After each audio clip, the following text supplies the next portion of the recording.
আপনারা মেয়ের জামাই খোঁজেন না, আপনারা পয়সাওয়ালা খোঁজেন। তো আপনারা হিন্দুদের কাছে বিয়ে দিয়ে দেন, বৌদ্ধর কাছে বিয়ে দিয়ে দেন, সমস্যা কোথায়? খালি মুসলমান ঘরে জন্ম হইলে হবে? হালাল খাওয়া লাগবে না? নামাজ সালাত আদায় করা লাগবে না? এক ওয়াক্ত সালাত আদায় করে না, কারো কোনো সমস্যা নাই। কি যুগ চলে আসছে বুঝলাম না। মানে কি বলে ছেলের কোনো খারাপই নাই, মদ খায় না, গাঁজা খায় না, গালাগালি করে না, মারামারি করে না। মজার কথা হলো ছেলের রাজনীতিও করে না। এত ভালো ছেলে, 1 লাখ টাকা বেতন, অথচ ছেলে এক ওয়াক্ত নামাজ পড়ে না। এটা কোনো খারাপ দিকে না, এটা কোনো খারাপ দিকের মধ্যেই পড়ে না। ভাই তুমি ক্যামেরাটা ধরতে পারবে? একটু ধরো, ক্যামেরাটা ধরো, আমার হাতে ধরে গেছো। এদিকে আসো, তুমি দাঁড়াও, এখানে দাঁড়াও, এখানে দাঁড়াও। হ্যাঁ, ক্যামেরাটা ধরো, তুমি ওখানে দাঁড়াও। মানে আপনি বুঝতে পারছেন?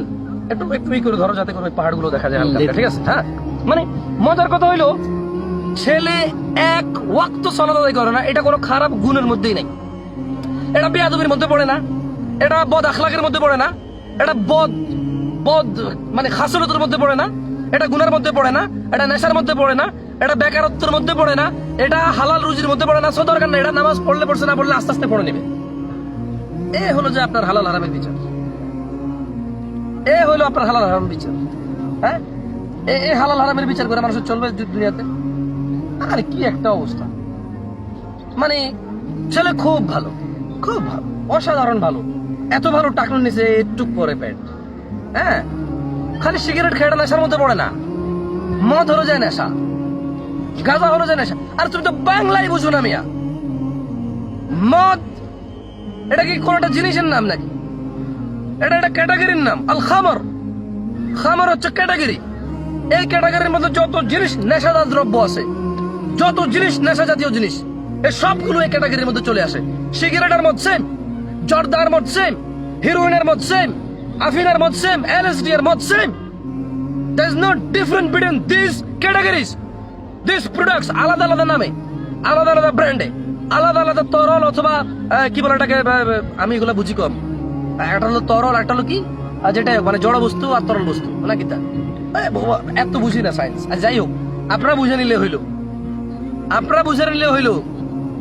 হ্যাঁ, মানে সিগারেট নাকি মদ? কেন সিগারেট মদ হবে না কেন? সিগারেট খেলে ক্যান্সার হয়, আলসার হয়। বিষ খেলে কি হয়? বিষ খেলে ফুসফুস কালো হয়ে দম বন্ধ হয়ে মারা যায়। তো সিগারেট খেলে তো একসময় কাশতে কাশতে দম বন্ধ হয়ে মারা যায়। ও স্লো পয়জন, মানে এটা স্লো পয়জন, এটা ধীরে ধীরে মরে, আর ওটা খুব স্পিডে মরে। এই জন্য ওইটা হারাম, ওইটা করলে আত্মহত্যা। সিগারেট খাওয়ার পরে মানে অনেক মানুষ তো সিগারেট খায়, তারা তো মরে না।